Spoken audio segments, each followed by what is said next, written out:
I just got back last week. I was visiting my sister after my son and daughter-in-law had their first baby. They had moved into a cozy little house in a quiet suburb. Walking through the neighborhood, I saw all the painted mailboxes and blooming flowers. I was excited to see my family again. The first night back, everything felt normal. I made dinner and we ate together. But something felt off. After they went to bed, I heard voices coming from the living room. It sounded like them, but the tone was different. It was frantic. I brushed it aside. Maybe it was just family adjustments. The next few nights, things didn't get better. I caught whispers echoing off the walls. It felt more like arguments than sweet conversations. I felt a knot in my stomach. Mia seemed different too. When I walked into a room, she hurriedly hung up her phone, like she was hiding something. I noticed a pile of papers behind the couch. Every time I looked, she covered them up quickly. Each day I felt more uneasy. Mia was on edge, and the silence was heavy. I wanted to ask her what was wrong, but I didn't know how. It felt tricky to bring it up. I kept telling myself I was overthinking. Yet something deep inside urged me to find out more. One night, while washing dishes, I heard a loud thud coming from the living room. I dried my hands and peeked around the corner. Mia was sitting on the floor, surrounded by those same papers. Her eyes were wide with fear, something I'd never seen before. I opened my mouth to ask if she was okay, but she quickly shoved everything into a box and closed it tight. My heart raced. "Just cleaning," she said, but the way her voice cracked made me doubt her. I thought I was just being paranoid, but the tension grew day by day. I replayed every moment in my head. What secrets was Mia hiding? Were they about motherhood? Or was it something darker? Then one evening I overheard her on the phone. A hushed voice repeated, "They can't know, they can't know." My heart dropped. I wanted to leave, to run, but before I turned away she said, "I'll do whatever it takes." A chill crept up my spine. I was left with more questions than answers. My relationship with my son and daughter-in-law felt strained. I wondered if I could trust them at all. What if I was wrong? What if I was right? I could hear the whispers and feel the secrets swirling in the air. Mia's voice echoed in my head, and I knew I had to uncover the truth. What secrets lurked in my family? I needed to find out. The night stretched on, filled with tension, and I couldn't shake the feeling that something was very wrong. Only time would tell if I was ready to face whatever was hidden in that house. The morning light streamed through the kitchen window, but it did little to warm the chill inside me. I poured myself a cup of coffee, my hands shaking slightly. Each sip felt heavy, like I was swallowing my fear. I had to confront Mia today. I needed to know what was going on, but the sound of my own thoughts echoed louder than the clinking of the dishes. After breakfast, I watched her from the living room as she paced the kitchen. Her brow furrowed, and she looked tense. I was about to call out to her when my phone buzzed on the table. It was a message from my sister. She was checking in on me, wanting to know how everything was going. I felt a wave of guilt. I knew I couldn't share any of what I was feeling with her. It would only worry her more. I took a breath and set my phone down. The urgency to dig deeper outweighed my fear. I decided to step outside for some air. The neighborhood felt calm, and I tried to focus on the serene sounds of the birds chirping. But a strange impulse pulled me toward the front porch next door. Mrs. Jenkins, my neighbor, often sat out there with her knitting. Maybe I could casually ask her about the neighborhood, about my family. As I approached her porch, she looked up and smiled. "Good to see you. How's family?" she asked, her eyes twinkling with warmth. "It's been interesting," I replied, hesitating. "Have you noticed anything unusual around here?" Mrs. Jenkins tilted her head, a faint shadow crossing her face. Well, I did see someone at the house last week. Not your daughter-in-law or son. He seemed in a hurry. Who was it? I wasn't sure I wanted to hear the answer. A man. And he looked concerned. But you know, people come and go, don't they? She said, as if brushing off the thought. I felt the ground shift beneath me. A man? Was he connected to Mia's whispers? Could he be part of whatever turmoil was unfolding in their lives? Before I could react, I noticed the tension in Mrs. Jenkins' demeanor shift. She looked toward Mia's house as if sensing something ominous. "Are you okay, dear?" she asked, her voice softer now, almost hesitant. "Not really," I admitted, the weight of my worries spilling out. "I think there's something wrong with my family." Mrs. Jenkins nodded, her expression sympathetic. "Trust your instincts. If something feels off, it probably is." As I walked back inside, my heart pounded. I now had more uncertainty. A man visiting Mia? It only deepened the mystery. What had she been hiding from me? When I entered the living room, I found Mia sitting on the sofa, her phone clasped tightly in her hand. She looked up, surprise flashing across her face. "Hey, Mom, you okay?" I opened my mouth to speak, but then the phone buzzed again. Mia's eyes darted to the screen. She seemed to hold her breath for a moment before finally exhaling. It's just a message from a friend. Nothing important," she stammered. Before I could press her, a loud crash echoed from the back of the house, followed by the sound of shuffling. My stomach dropped into my shoes. "What was that?"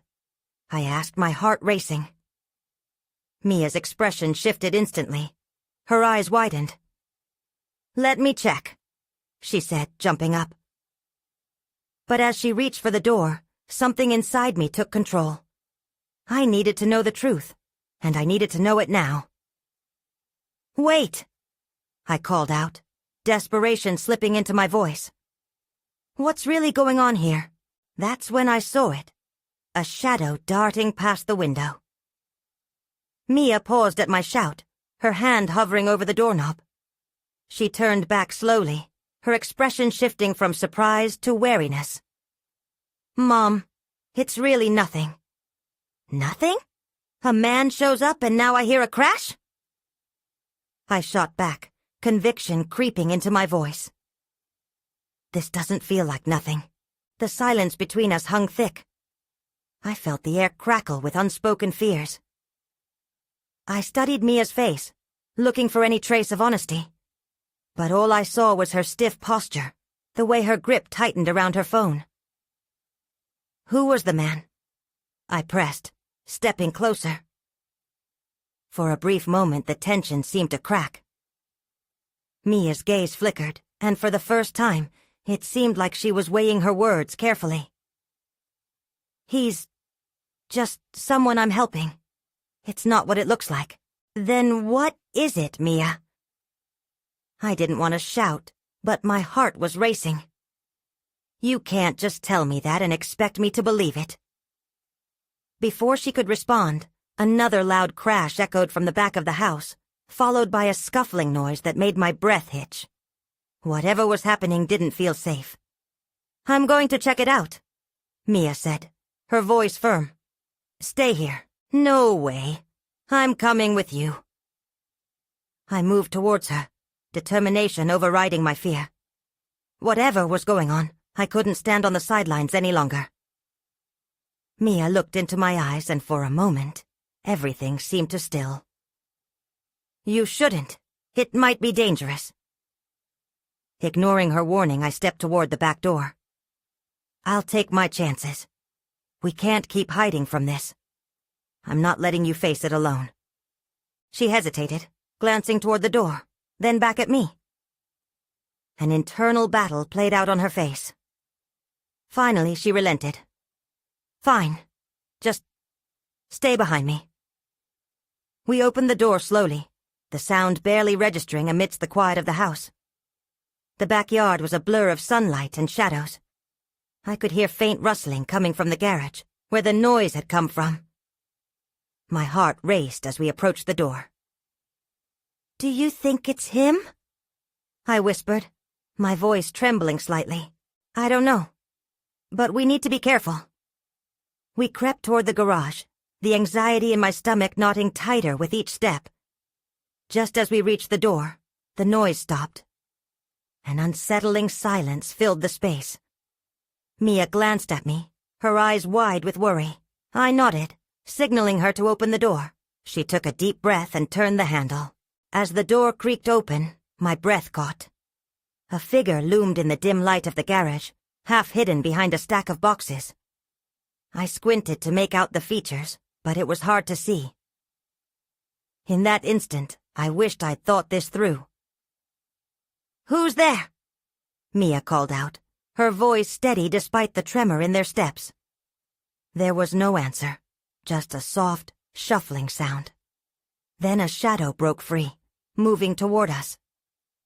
My instincts screamed at me to run, but I had nowhere to go. Then the figure stepped into the light, and my blood ran cold. It wasn't just any stranger. I recognized him. The man stepped fully into the fluorescent light of the garage, and I froze. It was Tom, a family friend I hadn't seen in years. Yes, the same Tom who had once played board games with Mia when they were kids. But now his face was twisted in anger, and something darker. Something that made my skin crawl. "Mia, what the hell are you doing with him?" I blurted out, the weight of my words hitting the air like a brick. Her eyes darted between us, panic dawning. "Mom, it's not what you think." Tom stepped forward, throwing up his hands. "I didn't want to scare anyone. I just needed to explain." "Explain what?" I shot back, now glancing at Mia, desperate for clarity. "Did you break in here? What's going on?" He hesitated, and the realization began to dawn on me. I remembered rumors of his financial troubles, of how he'd lost his job, and a 10-year-long battle with addiction he had fought in silence. "Your mom just wants to protect you, Tom. This doesn't look good," I stated, my voice wavering slightly. "Is that why you're here? To threaten us?" He hissed, his fists balling up. "Back off!" Mia stepped in front of him, her determination sparking anew. "You can't just barge in here over some misunderstandings." "Misunderstandings?" Tom's voice was incredulous. "I was trying to help. I thought she could trust me." "Help with what?" I didn't care about holding back anymore. My heart pounded as I stepped closer, my instinct screaming that something was very wrong. "You're the one making her nervous." "I was trying to uncover the truth," Tom yelled.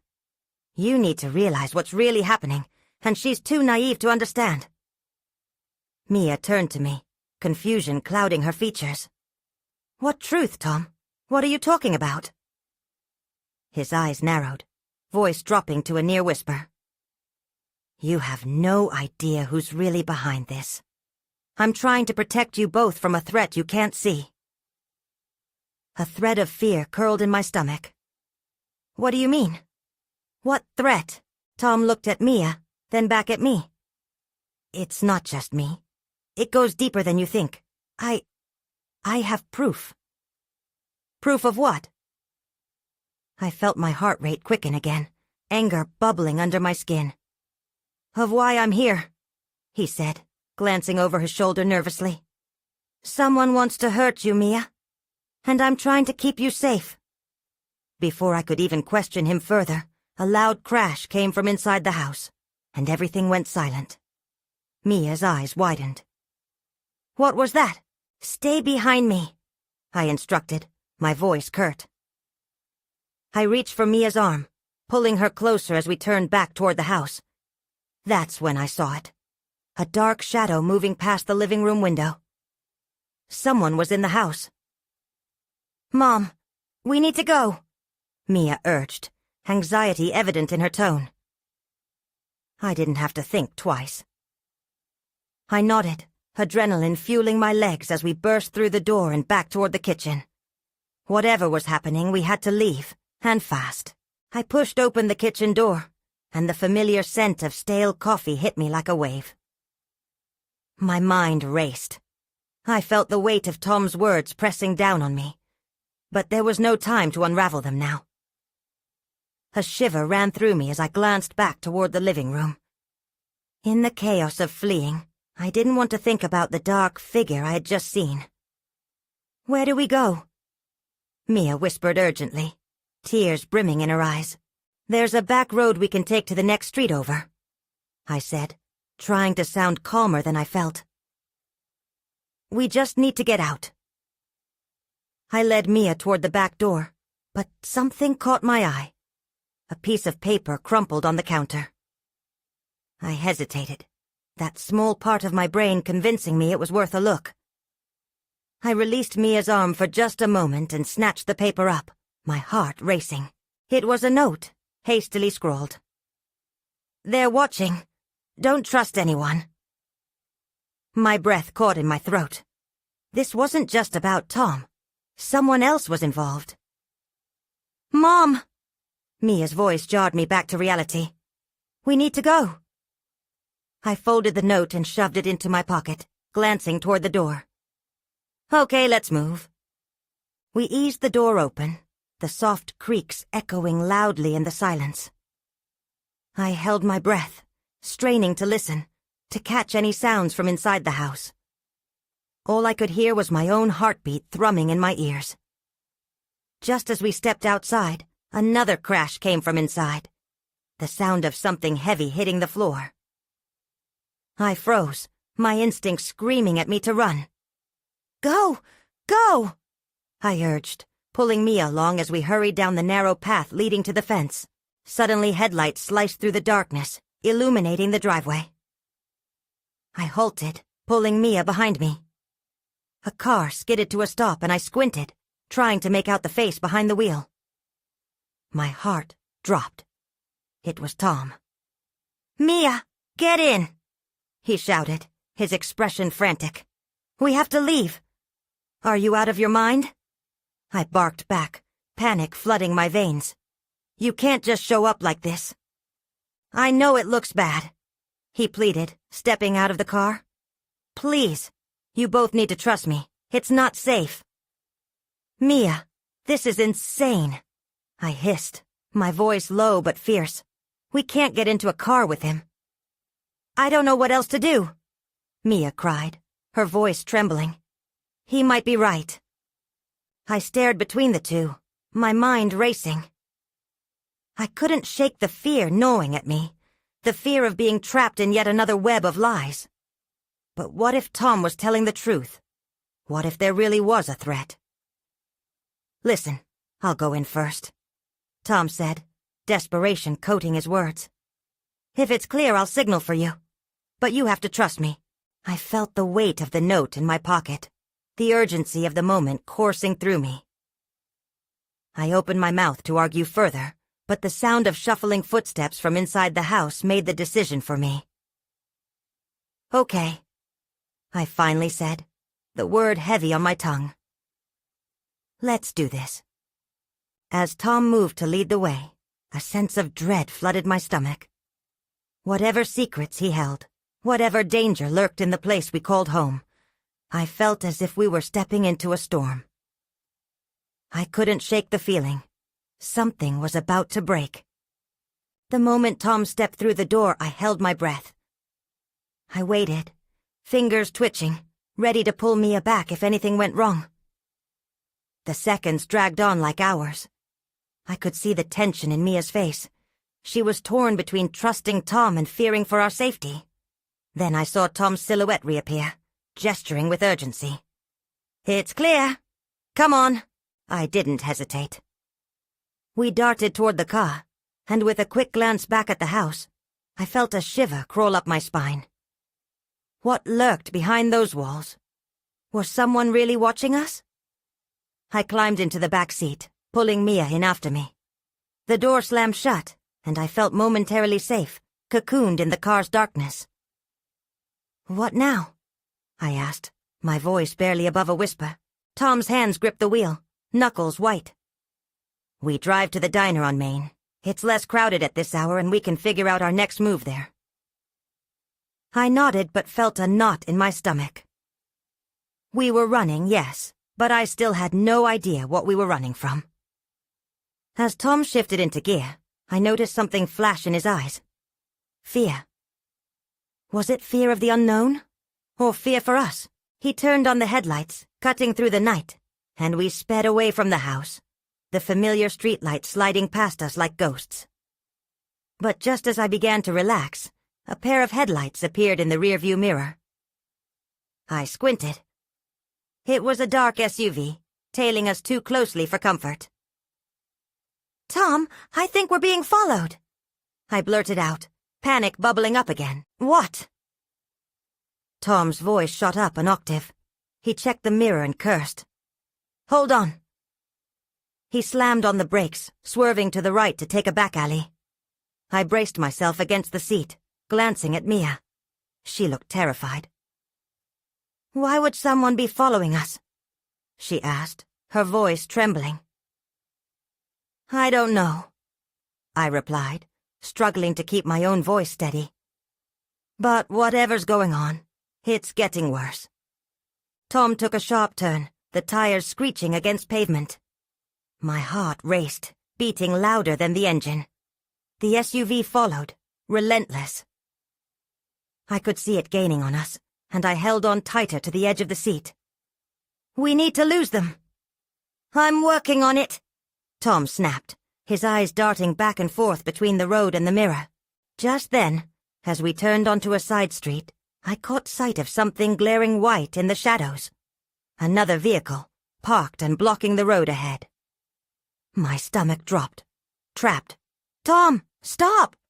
I shouted, but it was too late. He slammed the brakes and we skidded to a halt. The SUV behind us stopped as well. I locked eyes with Mia. The fear reflected there mirrored my own. "Out!" Tom ordered, his voice low and fierce. "What? Are you crazy?" I shot back. "Trust me," he said. "We have to move now." I barely had time to process the decision. The flash of headlights drew nearer, and I knew we didn't have time to debate. Grabbing Mia's hand, I jumped out of the car, adrenaline flooding my veins. But just as we made it to the edge of the alley, I heard a voice call out from behind us, cold and commanding. "Stop right there!" I turned, my heart racing again. A figure stepped into the light, and my stomach dropped. I recognized him. This was no ordinary threat. This was someone who had haunted my past. "Mia," I said shakily. "Run." And just like that, the night had transformed into a nightmare. I felt my breath hitch in my throat as the figure stepped closer. It was him, Kane. I had spent years trying to forget his face. Panic surged through me, but I pushed it down. "Run, Mia!" I shouted again, urging her forward. But she hesitated, torn between fear and confusion. "Who is that?" she whispered, her eyes wide. "Just go," I begged, trying to sound more convincing than I felt. Kane stepped into the streetlight. His smirk chilled me to the bone. "You must be so proud of yourself, Mia, coming back like this. Have you missed the drama?" "Shut up!" I yelled, trying to mask my terror. "What do you want, Kane?" "Oh, this isn't about me," he replied, cocking his head as he glared at Tom and then back at me. "It's about you, and the company you keep." Before I could respond, Tom shoved me aside. "Get in the car," he yelled, ready to fight if he had to. Kane chuckled, raising his hands in mock surrender. "You think you can drive off from me? You're not going anywhere." He nodded toward the SUV, which I now saw was filled with men, their faces obscured but their intentions clear. I looked at Tom, his jaw set in determination. "Don't engage with him," I whispered. "Let's just get out of here." But just as I thought we might be able to escape, a sudden flash erupted from the SUV. I barely registered what it was. A blinding light before everything fell dark. "Mia!" I screamed. I felt her grip slip away. Panic flooded through me as I groped around. I couldn't see, couldn't hear anything over the pounding adrenaline in my ears. Then I heard it. A shrill laugh, echoing through the alley. "You'll thank me for this later," Kane said, his voice cutting through the darkness. I stumbled back, searching for Mia. "Where's Mia?" I shouted, my heart racing. "Let's play a game, shall we?" Kane taunted, his voice echoing ominously. "I'll give you some time to find her, and then I'll come find you." In that moment, dread washed over me. I wasn't just running from a man. I was running from my own past, and the secrets it held. I swallowed hard, forcing the fear back. I had to think. "Tom!" I whispered fiercely, hoping he could hear me in the chaos. "We need to split up. We have to find Mia." I felt a rush of uncertainty. What if I was wrong? What if he got to her first? But I forced myself to remember Tom's plan, to get to the diner. We had to move fast. Suddenly, I spotted something glinting on the pavement. A small object.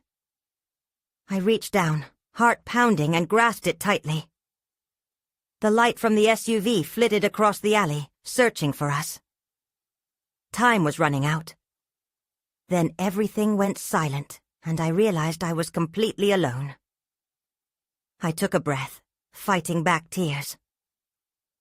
"I'll find you, Mia," I murmured, steeling myself for the inevitable confrontation ahead.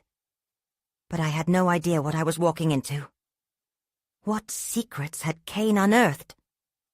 With resolve, I stepped into the shadows, determined to save Mia before it was too late. I ducked into the shadows, each heartbeat loud in my ears. The absence of light made it hard to stay focused. I couldn't let Kane or his men corner me. I had to find Mia before they did. As I crept along the side of the building, I fumbled in my pocket, clutching the object I'd picked up, an old hotel keycard.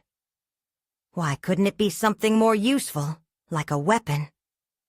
But I shoved it back into my pocket. It wasn't time to think about that now. I turned the corner, scanning the alley for any sign of Mia. This part of town felt forgotten. The streetlights flickered, casting eerie shadows that danced along the brick walls.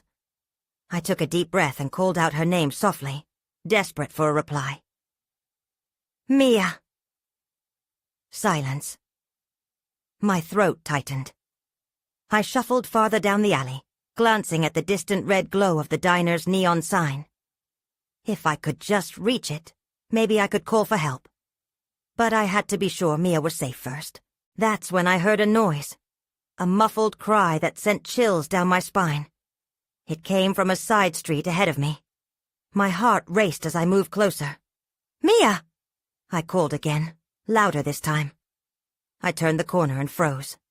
There she was, backed against a wall, but she wasn't alone. Two men stood intimidatingly close.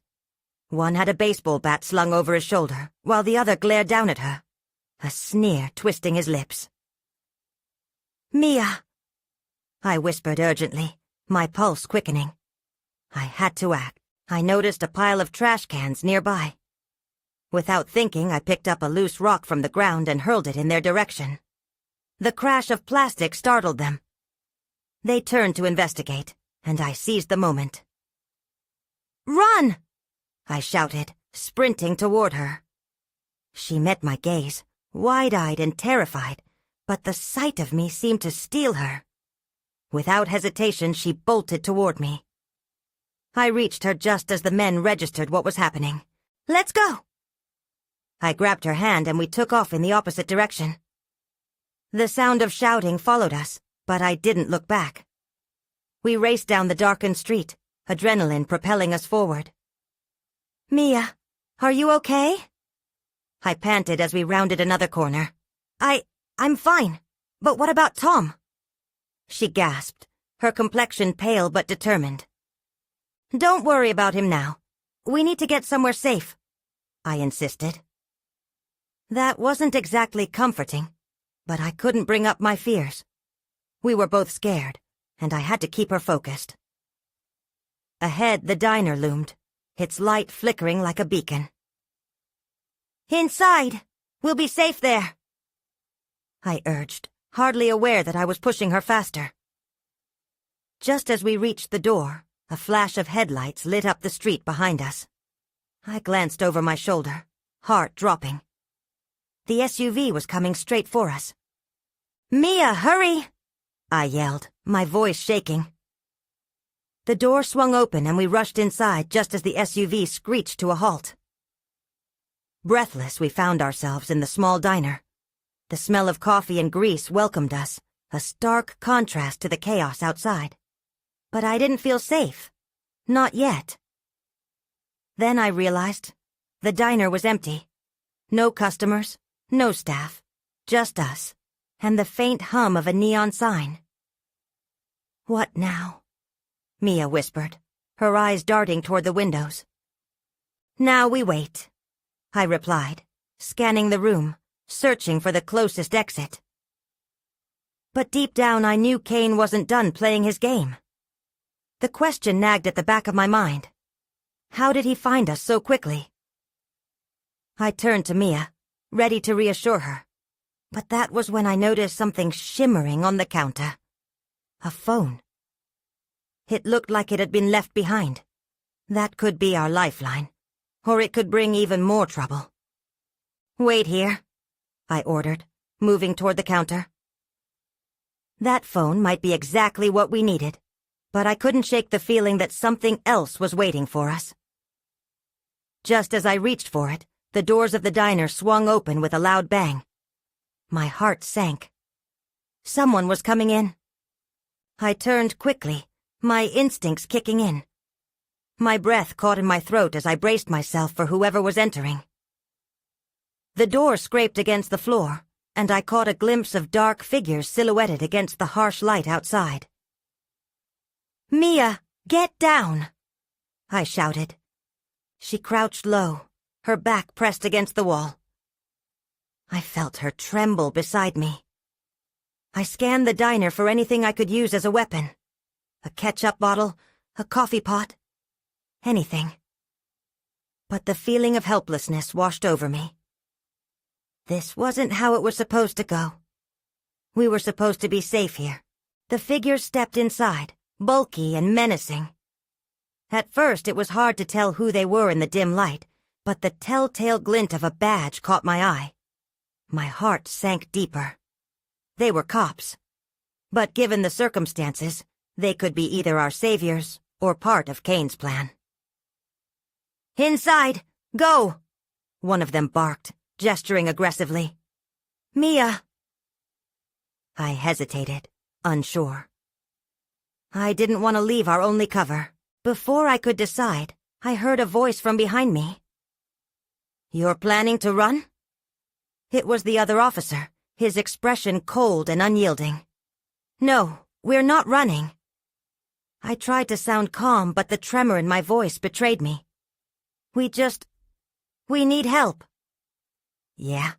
Then you tell us what's going on," he said, taking a menacing step forward. I glimpsed a dark shape moving behind them.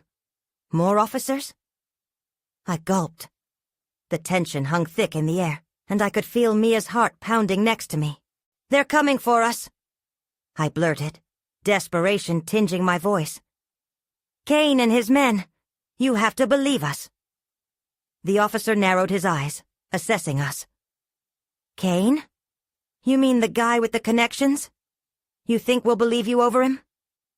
I shifted nervously, remembering the way he'd threatened Mia and Tom. "Look, I don't know how else to explain it. We don't have time for this. He's dangerous." Just then, one of the officers pulled out his phone. "What's the address here?" What?" I stammered, caught off guard. "They're not in the system. No records," the other officer said dismissively. All we know is Kane is connected. You're not the first to come in here scared. My stomach twisted. I didn't want to be just another case. I needed them to trust me. He's coming for us. He's going to hurt her. I gestured wildly to Mia, and for a moment, I saw a flicker of doubt cross the officer's face. Before I could say anything else, the lights flickered. One of the fluorescent bulbs buzzed and went out, plunging half the diner into darkness. Panic surged through me. In the shadows, I heard the unmistakable sound of a door creaking open. It wasn't one of the officers. Someone else was inside. "Mia, stay close to me," I whispered, instinctively moving to shield her. Fear was now clawing at my insides, and I knew it was time to act. That's when I caught sight of movement at the edge of the diner. A shadow stepped forward, and my pulse raced. The door opened wider, revealing a figure I recognized too well. It was Kane, grinning as if he had just found the best prize in a twisted game. "Looks like the party started without me," he said, his voice dripping with malice. I had no idea how we were going to get out of this. The tension in the air was electric as Kane stepped further into the diner, his eyes darting between us and the nervous officers. Panic clawed at my chest. I felt the ground beneath me begin to sway. "What do you want?" I demanded, trying to keep my voice steady despite the tremor in my hands. "Isn't it obvious? I'm here to collect," Kane replied, a chilling smile spreading across his face. "You and your daughter have something that belongs to me." I glanced at Mia, who was standing frozen beside me. "We don't have anything of yours. Just leave us alone," I shouted, my heart racing. "Don't lie to me." Kane stepped forward, easily closing the distance. The officers seemed caught off guard, unsure whether to intervene. "It's pointless to resist. You don't know the trouble you're in." The flickering lights painted him in and out of shadow, making it hard to gauge where he would strike next. I edged closer to the officers, but they remained tense, unsure of their next move. It left an ominous feeling hovering over us. "Mia, remember that note?" I whispered, trying to devise a plan. "If we can get outside, we can run through the back." But as I looked into the eyes of my daughter, I could see the fear mirrored back. Fear that perhaps this was it. Suddenly, the first officer snapped into action, reaching for his radio. "This is Officer Wells. We have a situation. Suspect Kane is here with 2 civilians. Before he could finish, Kane lunged with a speed that took my breath away. "No one's calling for backup," he shouted, anger twisting his features. The officers reacted instinctively. One aimed a taser in Kane's direction as the other stepped back, trying to assess the situation. But Kane was faster. He lunged, knocking the radio from Officer Wells's hand, the crack of the device hitting the ground, echoing throughout the diner like a gunshot. "Mia, run!" I screamed, pushing her towards the back entrance, but Kane was having none of it. He grabbed one of the officers, spinning him around and using him as a shield against our escape. It was chaos. I saw Mia take off toward the kitchen door. "Get out! I'll hold him!" I shouted. "No!" she cried out, but I couldn't let her hesitate. Adrenaline surged as I threw myself toward the fray, trying to distract Kane, forcing him to focus on me instead of her. It was my only chance. "Why do you care so much?" Kane taunted, laughing as he shoved the officer away, sending him stumbling backward. "You're just prolonging the inevitable." I felt the bitterness swell inside me. "What do you want from us?" I growled, ready to face whatever insane game this was. "What do I want? I want to show you how weak you all truly are," he sneered, his eyes filled with twisted satisfaction. Suddenly I heard a loud crash from the kitchen. Mia had knocked something over. The distraction was enough to let me dart toward her, but in the split second of hesitation, Kane swung, catching me on the side. I staggered and fell just as the officers rushed in, ready to subdue Kane. Mia emerged from the kitchen, still wild-eyed. "Mom, come on!" she yelled, urgency painted on her face. I scrambled to push myself up, the pain in my side momentarily grounding me, but I couldn't let that hold me back. Ignoring the throbbing protest of my body, I grabbed Mia's arm, and together we bolted for the back door. Just as we reached it, I heard Kane's furious voice behind us, calling to the officers. "Stop them! They don't know what they're getting into." But I didn't look back. The door flew open and we burst into the night air. A wave of relief washed over me as I stumbled onto the parking lot, seeing the light from the diner behind us receding into the distance. "Where to now?" Mia gasped, her breath coming in ragged bursts. "We need to find somewhere safe," I panted, scanning the surroundings. The road ahead stretched out dark and empty, and fear struck me. Had we truly escaped, or was the danger still lurking? Suddenly, a vehicle came barreling down the street. A dark SUV. My heart sank, and I instinctively grabbed Mia, pulling her close behind a nearby car just as it skidded to a stop. 3 figures stepped out, their faces partially obscured by shadows.